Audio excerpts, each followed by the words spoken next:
আরে মা দেখো, অনেক জোরে ঘূর্ণিঝড় আসতেছে। ওই দেখো সামনে দুইটা ঘর আছে, আমরা ওখানে গিয়ে আশ্রয় নেই। ভাইয়া প্লিজ আপনাদের বাসায় আমাদের একটু আশ্রয় দেন। বাইরে অনেক জোরে ঘূর্ণিঝড় আসছে, ঘূর্ণিঝড় শেষ হয়ে গেলে আমরা চলে যাব। না না, আমরা কাউকে আশ্রয় দিতে পারবো না, তোমরা এখন এখান থেকে চলে যাও। আরে রিমন, তুই কি এখন বড়লোক হয়ে গেছিস তাই ওদের সাহায্য করতে চাস না? হ্যাঁ, আমরা বড়লোক হয়ে গেছি তাই কাউকে সাহায্য করতে চাই না। আর তোমরা এখান থেকে চলে যাও। আরে তুই কি করবি? আরে ভাই প্লিজ আপনারা ঝগড়া করেন না। আপু আপনি আমাদের বাসায় আসেন।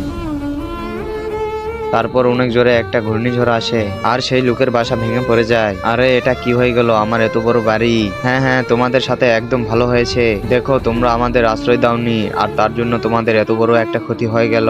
আরে না, আপনারা আমাদের ভুল বুঝতেছেন। আমরা তো আপনাদের জান বাঁচিয়েছি, কিন্তু সেটা কিভাবে?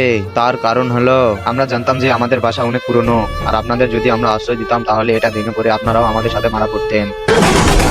আপনাদের আশ্রয় না দেওয়ার জন্য আমাদের ক্ষমা করে দিবেন। বন্ধুরা, এখান থেকে বোঝা যায় যে কখনো কাউকে না বুঝে দোষী ভাবা উচিত নয়।